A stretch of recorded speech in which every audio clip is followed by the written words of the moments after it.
ГСП онлайн. Городские новости сейчас. Ухтинская центральная библиотека презентовала большой проект «Художники Ухты».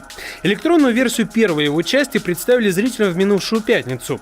Ретроспективу художественной жизни города начали с трагической страницы в истории Ухты – ГУЛАГа.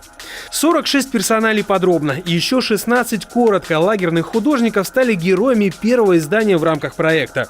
На этой неделе электронная версия должна появиться на сайте библиотеки и будет доступна для чтения.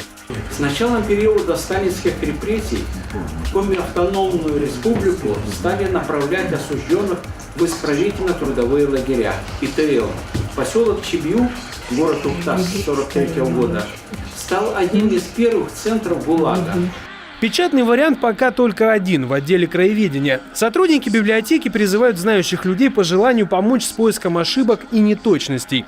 После всех правок тираж печатных изданий планируют увеличить. В целом проект рассчитан на большое количество блоков. Будут представлены заслуженные художники Ухты, молодые и так далее. Презентация электронной версии следующего блока намечена через 4 месяца.